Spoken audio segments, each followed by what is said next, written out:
Welcome back to the Berg Podcast. Thanks for joining us today. With me today is Ford. Hey, how's it going? And Dan. Hey, everybody. And we were sitting here talking, and it's kind of like an end of summer conversation we're having in some ways. I actually, in my meeting this morning, in my huddle, someone was talking about the weather sort of turning and feeling a little bit like fall. And I was quick to bring up that summer isn't actually officially over until like the 22nd of September, something like that. 21st, Yeah, 21st, thanks. So, and people often determine when summer ends based on like when their vacations are over or when their kids go back to school or when their summer type things, air quotes, I'm in air quoting right now. You can't see that, but stop, right? Labor Day. Yeah. It's like a fake holiday. I mean, it just becomes the end of summer, even though it's not on the calendar that way. It just feels like it. Yeah, when Aaron and I had kids, one of the things that Ford talked about was we stayed the same and we didn't like adjust. Probably 2 kids in, we still didn't adjust. And we did what we wanted to do. And one of them was my favorite time of the year at the beach is September. It's all the crowds are gone. Nobody's there. Water's warm. Lifeguards are gone. There's storms, so there's more waves. It's just everything about it is good. Yeah, September's better off season than May for sure because the actual water temperature is reasonable, right? Yeah. Yep. But with life and all the sports we play now, I sort of lose that. So now I'm feeling like it's the end of summer. I know it's not the end of summer, and I could go to the beach if I could figure out a way to get there, but there's just not going to be any time. So I'm now caught in this Labor Day is the end of summer thing. But I will say the weather, whatever it's going to do, it's going to do. But I did put on my first hoodie of the year the other night because it was a little cooler than I was expecting. Hoodies already. Wow, Ford, that's impressive. Because I was in Maine for vacation. I went up there. Like we go to the beach, but for a week a year we try and get to Maine. Yeah, and it was chilly. I mean, it was the highest it got was 72. It was overcast. The water we were swimming in was 59 to 60. It was cold. That's almost like ice bath. Oh, yeah, it right? was. Aaron calls it the cold plunge when you jump in there. It's shocking. It wakes you up real fast. But Aaron had on a hoodie and pants most of the time. That was, I'm walking around in board shorts. And the people up there, the Mainers, they think it's warm. They're actually nervous about the heat at 72. Yeah, well, it's all relative, right? All relative. Yeah. But I mean, it's been a odd August in general, though. There's been some cool days, some sweltering days. I mean, look at the forecast this week, or was it last week? And it was one day is supposed to be in the 90s and the rest of the days in the 70s. There's wild swings whether the temperatures are hot or not. Feels like more rain than usual. I don't know why I felt like that, but it feels like more rain right now than usual for August. So yeah. But I think that whether or not you agree that summer keeps going until the 21st of September, this time of the year there is a shift in things for sure, right? One of the signs that the summer season is coming to a close, our interns, our summer interns who helped us out all summer are going back to school, right? We had a couple young men helping out in the shop all summer, which was really nice. I'm sure they appreciated that. We had a young lady help in the commercial division. Anne was a project engineer of sorts for the summer, right? Yeah, and they did a great job. They step in and it gives us an opportunity to give them some experience and see what it's like, at a young age and see maybe if this is really what you want to do. And it also gives us the opportunity to take advantage of having some of the tasks that people have to do every day, be able to sort of outsource them without actually outsourcing them. Find another person who can take care of it and free up someone else's bandwidth to do other things and improve themselves.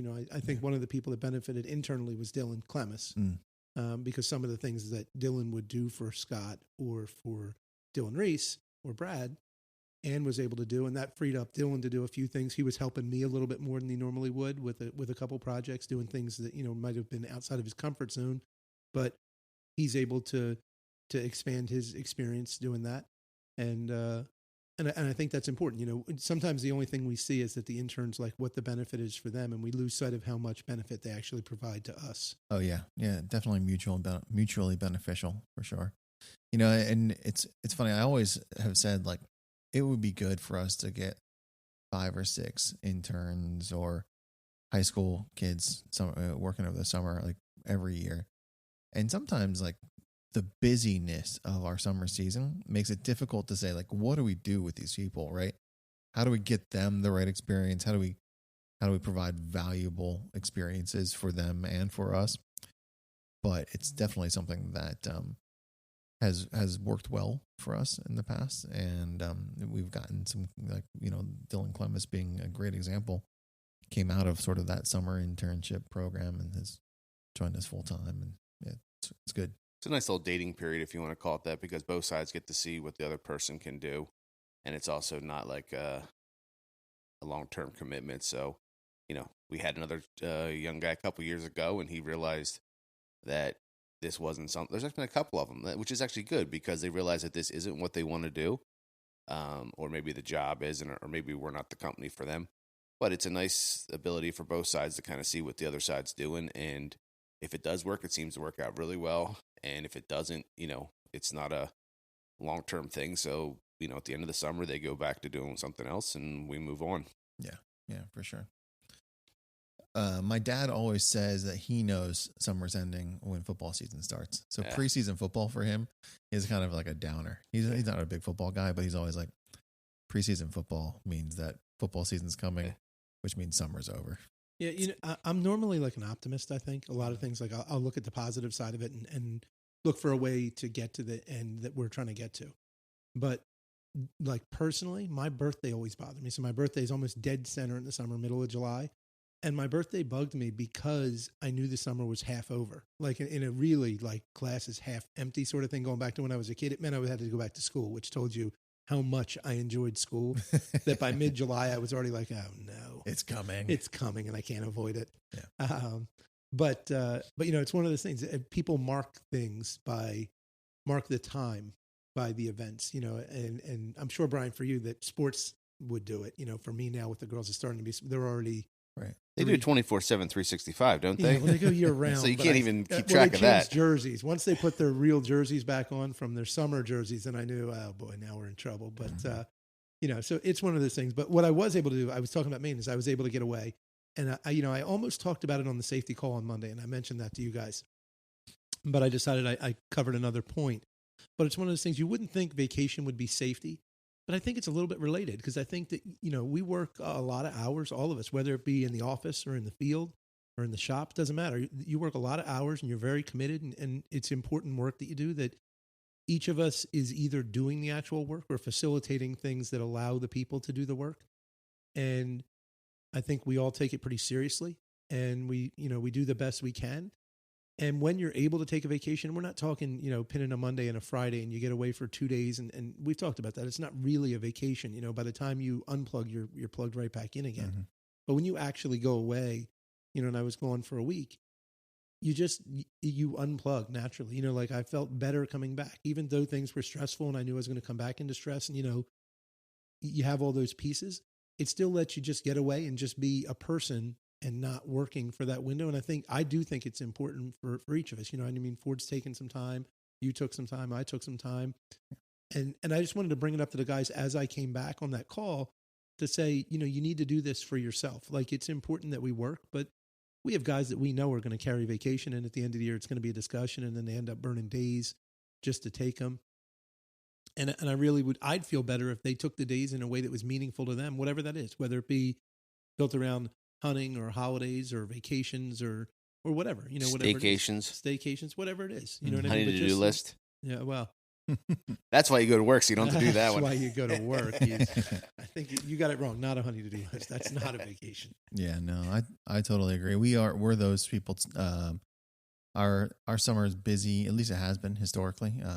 Next year might change a little bit actually, but historically, our beginning of our summer is very busy with summer lacrosse. And we really don't even like have a free weekend or, free weeknight for that matter until basically the middle of July. And then we try and cram everything in to like 5 or 6 weeks before the kids go back to school. So we are those people too, where try and quick get a vacation in at the end of summer here. And we were able to. We were grateful that we got away for about a week. It was actually, if vacation could feel hectic, it felt a little hectic, but it was really nice. We went, my parents rented a house in the Outer Banks. First time for us going there. So it was really cool. We went down, spent a week in Duck, North Carolina. Oh. Duck, yeah. Yeah, the home of the donuts. The home of the Duck Donuts. Yes. I also Yeah, I've had been there. Yeah. had a duck pizza, which was delicious. They called it the Flavor Saver, which, if you've got a beard or a mustache, you've always kind of got the built-in Flavor Saver. Yeah. So Did the boys surf at all? Did you rent boards or anything? Did they try it? So they did not. They did not surf. No. The beaches are different there. Like, they are different. I mean, there's like a 2-to-1 slope and the water hits right on you. Yeah. The waves crash fast. You better get out of the way. Yeah. Real thin beaches, at least where we were. Not a lot of space like northeast beaches. And we got caught a little bit with some of the way the winds were blowing. There was a lot of seaweed and a lot of stuff in the water. So the beaches were beautiful. The water was a nice temperature, but I mean, I personally didn't spend a ton of time in the water. But that was fun. But we actually, you say boys, because usually both of my sons would be there, but Gavin was at ROTC camp. That is right. Basic camp. So I also don't want to be that guy. So, I mean, your daughter. My daughter was definitely there. She was there, and she could also surf. My girls all surf, so yes. I apologize for that. Sexist comment. No, I normally ask how the boys are doing. No, because the boys are generally speaking more engaged in athletic summer activities. Like they've. I knew they tried surfing. it. Exactly. That's why I said the boys to clarify. Yeah, exactly. So. So the hectic piece was Allie and I actually we jumped on a plane at the end of vacation, left the kids with my parents, and went to Kentucky just for Gavin's graduation. So that was kind of cool too. Another city I'd never really been to, Louisville, Kentucky. Bourbon Trail. Yeah, so I wish you weren't there long enough to actually see it. I was not, and like the days we were there, of course, not like so. The biggest window of time we had to do anything was on Sunday, and there isn't a lot of stuff that's open on Sundays. So I guess Kentucky's a Commonwealth too, I think, right? So anything of that vein, many things of that vein, I should say, were not open or available. Yeah. So listen, my grandfather had a place in Kentucky. He had a farm out there for many years. Yeah.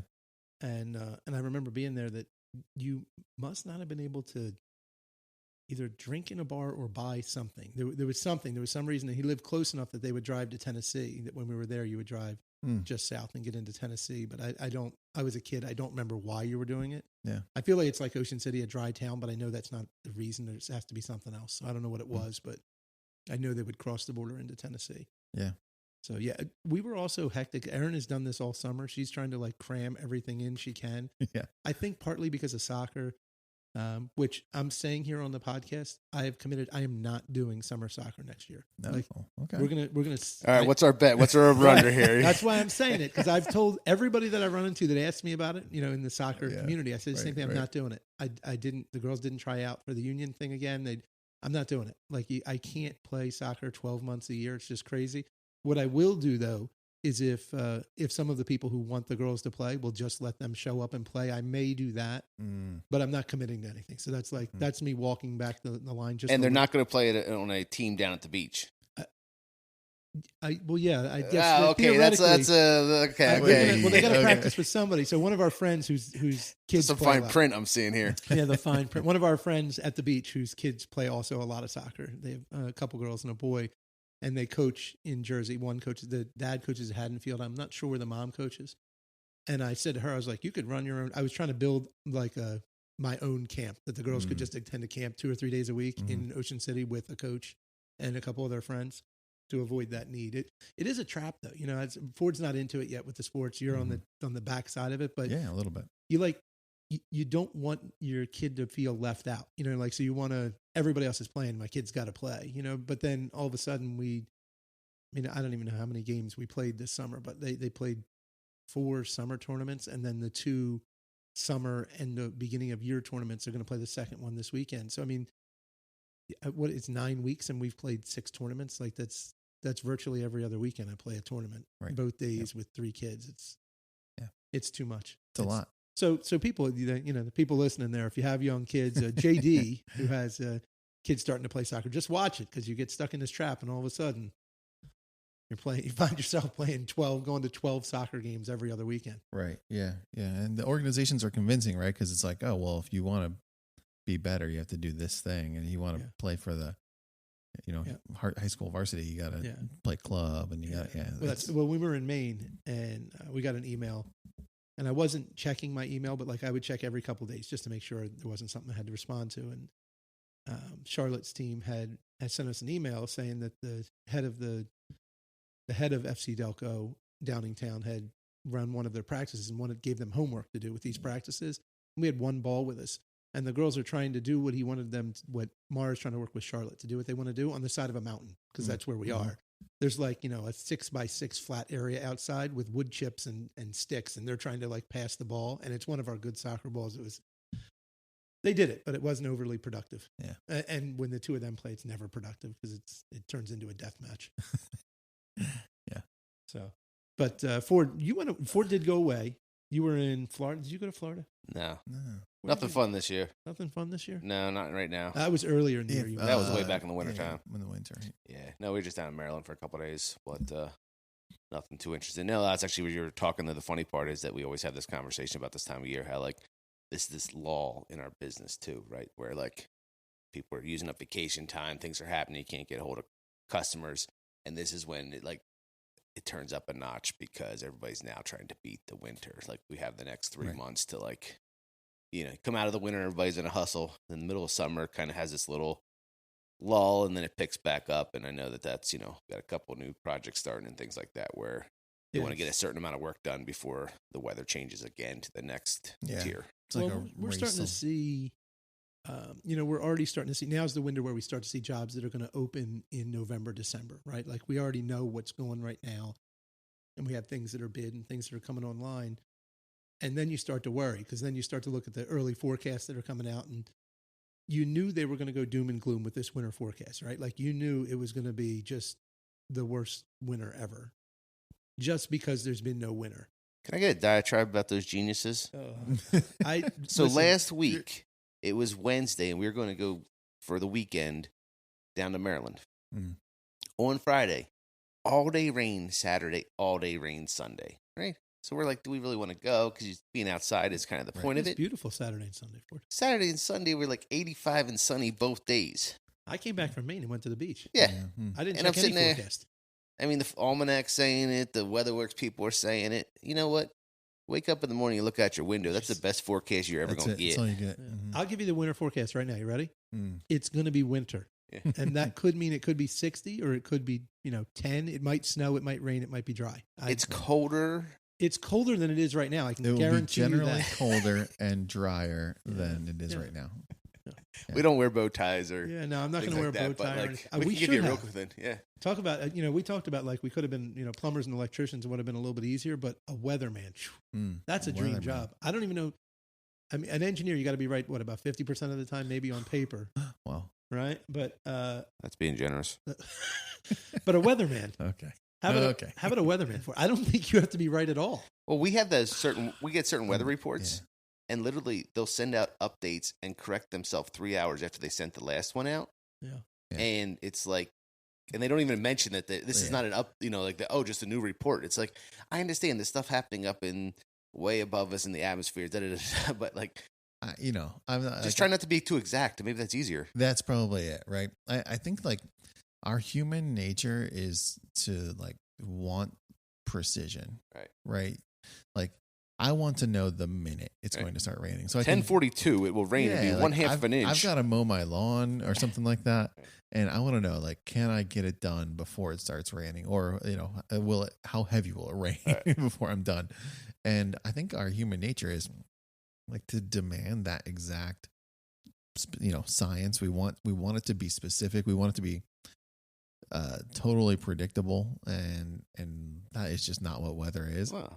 And I don't know how or why, like as a culture, we've decided it's worth paying people to give us these forecasts, knowing that they're going to change and be wrong. And because like there is no possible way for someone to get it right.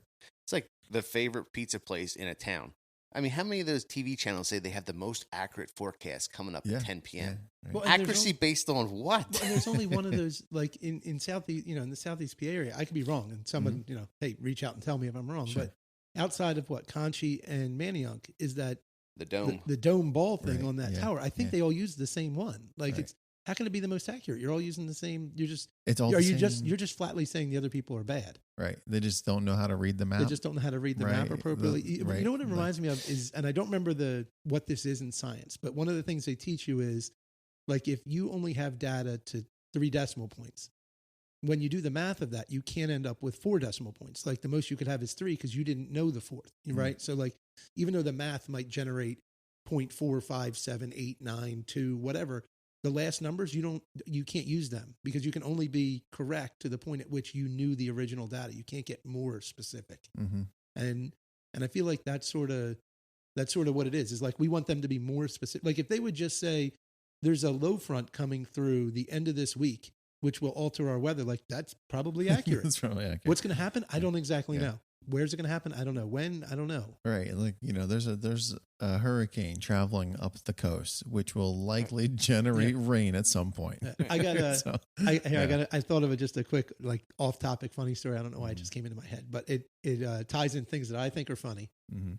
and me being New Jersey and my cheapness. Okay. Right. So we were at this store in Newry in Maine where we were, and they sell just about everything. And we won't get into that because if you think Pennsylvania and New Jersey have been progressive with dispensaries, you have no idea what happens when you get into New England. You get to Maine and it's just, if I described it to you, you'd say I was lying. But we're at this store, the Barking Dog, which is a grocery store, pizza place, sells things, and a dispensary. It's everything in one right on the mountain. Wow. Right. And so I walk in and there's these signs, and it's the ski signs. So you know how they have the trail signs that a lot of the ski resorts will sell, their trail signs. But the signs are not for the trails. They're like funny sayings or local things. Like there's and this will be borderline cursing, but the one camp on the side of one of the roads is called Quitchabitchin, right? It's Camp Quitchabitchin, and it's somebody's camp. And so somebody painted that on a sign, and now they're selling because everybody knows it. But one of them was the green circle, right? Which means Ford doesn't really ski. Green circle is the easiest. Right. Yeah. If the green circle is all you ski, well, that's where you are. You're in like, if it's Nemo, that movie, you're in the sponge beds, right? Like that's where you are. Yeah. And so I see the green circle and I went to look to see what trail it was and it said, "You suck." And I was like, I need to buy this sign. I mean, I can't pay $40 for someone that painted on an old piece of wood that says "You suck." Right. But what I can do is when I get home, find a piece of old wood and paint a circle and then paint the words "You suck." Right. And I'm going to put it in my office because it was so awesome because that's I hate greens. Green is just a bypass for me to get to something else. And if that's all you ski, then I don't really want to ski with you, certainly. And I saw that. And I said to Aaron, I went by that store probably 40 times. And every time I was like, I'll buy that sign. I really wanted to buy that sign, but I have to make the sign. And it is going in my office board right over the window. It's going to be the green "You suck." Okay. Problem is, you have to explain it because people that don't ski, People aren't going to get green it. circles don't mean anything to us. I think enough people will get it. If you have to explain the joke, it kind of is. It's not really a joke. Well, but then they don't know. You're yeah. just outside the loop. You're not. It's an inside joke. It's an Yeah. inside joke. Okay. Yeah. For people who But know. then people, are going to go to HR because they feel well, offended. That's Oh, they boy. can go. Oh boy. That's you know what if you go to HR because you're offended by my sign, then Tracy's going to be mad. But then my sign is appropriate. So I told I told Herman, who is God, I'm not going to get into this. Herman is Erin's mom's boyfriend, but they have been together for 30 years. Okay. So I told Herman, who is an amazing skier. Herman's like 70 something and still can ski moguls. Like he looks like he's on a Barca Lounger, which if you can really ski moguls, it doesn't look like you're on moguls. It looks like you're on flat ground. And I told him about the sign. He thought it was hilarious. He also wanted the sign because he agreed that if you go on green circles, you suck. And when he said that, Cindy, who skis, what if you're just a beginner? right? Like, well, then you'll work your way off of it. All right. Cindy, who's been skiing for a long time and loves green She circles. loves green. Yeah, she glared at both of us when we said it. We were like, "That is so appropriate. If you ski greens, you suck." And then we both like instantaneously looked at Cindy and was like, "Oh no." Oh shoot. And we're like, well, you could ski more. You just choose not to because, and then we just stopped. It was like, okay, there's no way out of this. Grab the shovel, dig it deeper. We're just dig gonna it have deeper. to own this. You're not bad. You just choose not to be good. You're just So, very anxious and timid and have Okay. no interest in doing fun things. Okay, I got it. Cindy also doesn't listen to podcasts, so I'm Well, completely safe. And I don't think there's a Aaron first for listens. everything, right? So Yes. she might catch up on all 97 episodes. or catch whatever. up on all Yeah, 97. so- Ford, do you want to talk about that? Catch up on all 97 episodes? Yeah, I got a text from a guy that used to work here, and was text me about it. He said, "Hey, I'm sorry, I didn't realize you don't like texting."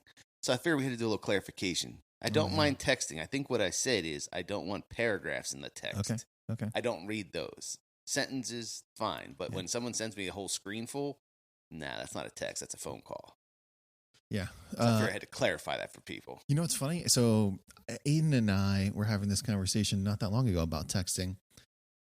He is in the recruiting process. He's hoping to play college lacrosse, right? And he's like, he's got a coach he's communicating with. He said, "This coach texts like a kid." I said, "What's that mean?"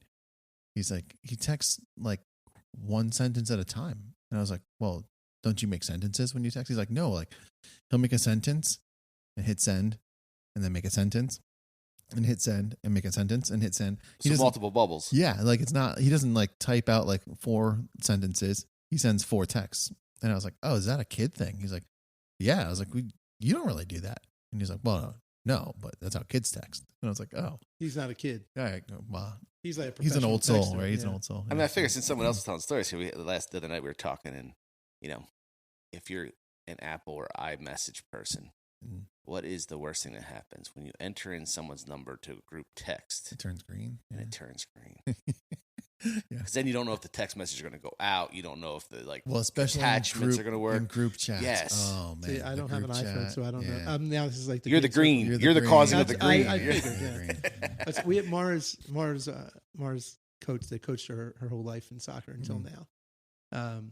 He sends me videos and clips, and no matter how many times I say to Todd, I'm like, "Todd, the iPhone and the Droid don't work. Like I have a clear video and you have a clear video, but if you send it to me, Droid's going to make it all cloudy and I can't see You it." got to do WhatsApp. Yeah, you got to do WhatsApp. Got to have like a third app You have to because have the two don't work another together. Messaging system. So, yeah. We got a call while we were driving the other day, Ford, and it could have been through WhatsApp because I have WhatsApp also for calling for when we were in Spain. Oh. And it was from 42 dash a bunch of numbers, clearly Europe. I really wanted to answer it just to see because I was like, Who's calling? who's calling? This is interesting. Aaron declined it, and they didn't leave a voicemail. So now I'm just left to always You wonder. could have won a trip. I was like, this could be Maybe 'cause you it- had an inheritance. Guys, I know, right? It could have. It wasn't Nigeria, so it wasn't all going to right. be like a prince Okay. or anything. Okay. Maybe they got a new scam. They got the telephone new numbers from somewhere else, kind of like our spam calls that come from our local telephone numbers now too. Yeah. Last funny story. I just thought of this when we were thinking about like traveling with family, right? And my brother and his family live in Maryland, and it's not that far away, but the distance is just enough that we don't see them a ton, right? So, but we get together for family meals every once in a while, vacations and stuff like that. And so, one of the things that was really fun for me over vacation, and it felt funny because like my kids are old enough that they have a lot of independence, and that's one of the like great parts about where we are in life right now is like we can do things and our kids like can go do them with us or not. And but my brother's kids are younger, and I was sitting at the table next to my nephew Rowan, and I found these like little like science kits in our closet that our kids must have never built, so I took them with us on vacation. And we're like building these little robots and stuff like that. And he and his sister, they loved it. But I had to I was checking emails and stuff like that. It was in the morning. It was around breakfast time. So I had my bag sitting there with my laptop. And he's like, is that your bag? I'm like, yeah. And he's like, you've got an old man bag. And I was like, what? He's like, yeah, it's just my laptop bag, right? Like black leather laptop bag. It is old. I've had it for a long time. In fact, I've had it like since I started working, basically. But he's like, that's the kind of bag that bad guys carry in the movies. I was like, oh, maybe I should update my bag. Like, Well, I'm proud to see it's still here. You didn't change it right away. That was on your way home to change out to something else. yeah. So that was one of the funniest parts about hanging out with them. Was always funny because they're young. Out of the mouth of kids come the truth sometimes, right? Yeah, exactly. So I thought he was going to insult the bag further, but no, it's a bad guy bag. I don't have to remember that. yeah, Would it be like a bag that someone would rob a bank with? Would you ask him what type of I don't bad know. guy? I think he didn't really get into it. I was thinking he meant like, like the black briefcase, the villain carries the black briefcase, and All right. Maybe next time get a little more details. maybe you for got it us. handcuffed to you because there's something super valuable in there. I don't know. Yeah, I thought he was going to come. When you said old man bag, I thought maybe it would come with like some slippers or something. Oh. Yeah, I thought he was going to go somewhere else. But Yeah, no. no. I'm You just didn't say you're a bad guy bag. You just said an old man bag. an old That- man bag, man but the bad guy type that bad guys carry. So I don't know which category I technically fall into. Which one of those do you want to be? The Yeah. bad guy or Which the one do old you guy? not want to be? Old guy or the bad guy? Maybe both. I don't A know. bad old guy. Maybe the bad guy is cooler than the old guy. So I would think so. so I should keep the black bag is what I'm thinking, right? Yeah. I don't know. I'm unclear. Well, we won't even get. Yeah, If we're someone not could send Brian about a 3-page text and explain that to him, it'd be Yes. awesome. Yeah. He'll My- read the first line. My favorite current thing, which we can't get into too far because it's just too funny, but they used to be called fanny packs, and now they decided to wear them as a satchel. I think they call them crossbodies. Yeah, Yes, yeah, it's yeah, still a yeah. fanny pack. I Yeah. don't care Yes. what you do. I saw a bunch Yeah. of people with them. It is You I- wear it across instead of around your waist, and yeah, I mean, at least they're not tie dye, but I'm just like, yeah, man, yeah. you know what? I'm fine being old because I just can't Yeah, I do can't that. do That's that. just not my thing. Yeah. Well, that's one of Aaron's cousins when we were up there. Well, like big guys, it's actually like big guys do them a lot. I've seen like big guys doing it a lot more recently, and I don't know. apparently because like I don't know, their stuff doesn't fit in your I pockets see as hipsters well, do it. or yeah, I don't know. But Aaron's cousin Bree, I like walked in the room from doing something, and she was like, Aaron said, "Damn, would you like to go LARPing with Bree?" And I was like, "What is that like running on the mountain or like what do we?" What is that? What is that? And then like they all started laughing. They thought it was funny, and then it's apparently like role playing, like adult role playing. Where you be. Live action role play. I have heard that acronym See? before. Right? Yes, LARP. So I was Mhm. like, but I was so Yes. out of it that I thought like, is this Yeah. like hiking or like are we gonna run down Yeah. a mountain or like you want to jump off a cliff or something? She was like, no, it's No. live action role playing. I was Yes, like, yes. no, I'm not gonna do that. Are you insane? She was like, well, what if it was something cool? Like you got to be a knight. I was like, okay, I'm not dressing up in a No, costume yeah. and pretending to like fake fight people, or that's just not happening. And then I just became like belligerent and insulting after that with how crazy this there's was. a group that does it in the park near where we live, and like on a Saturday or Sunday afternoon, you'll drive past the park and you'll see people in costumes running around. And there was a movie years ago, and I can't remember who was in it. The guy who played Ant-Man was in it, Uh-huh. and he was like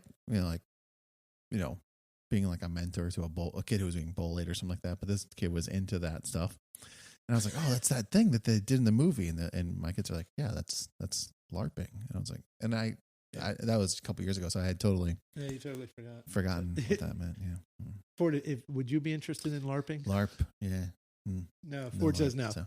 Ford, that actually sent Ford out of the room. Ford's done now. He's done. He's had That's a enough. good place to wrap it up. They're gonna have Ford's to like, wrap it up I'm there. out. Ford's, you don't often see that from Ford. We get to see it sometimes in meetings, so you can hear the door closing. I don't know if Aiden I don't know if he'll be able to get that out. Ford, and we're going to end it. You can end it Yep, after this. yeah. You remember when the woman came in to give us a presentation on a program that we may still even pay for? What's it called? No, we don't pay for that, but it was HubSpot. HubSpot. Yeah, And she came yeah. in, and it was the worst presentation I've ever been a part of. It was rough. It was bad. And Ford got up and walked out of the room on a video conference after about 2 minutes. And I was like, what just happened now? And He I'm just got up dead and center left. in the camera. And after I don't know how many more minutes, like 10 more minutes, I was like, I can't do this anymore. I borderline said the Billy Madison line about we're all stupider for having listened to this. And I walked out of the room. And then you were left there I don't actually know what happened. Just wrap after I left. it up, and just wrap this up. So And HubSpot ended the way it started. It was never, I have no idea what it did. no, I think we tried it for about a year and decided that we never got and we never got the appropriate value. We don't out even of know what it so. does, frankly. Yeah. So sorry for that HubSpot, but All right. That is a good place to wrap it up. Thanks for joining us today, folks. We hope that you got something out of this, and we hope you come back for another episode.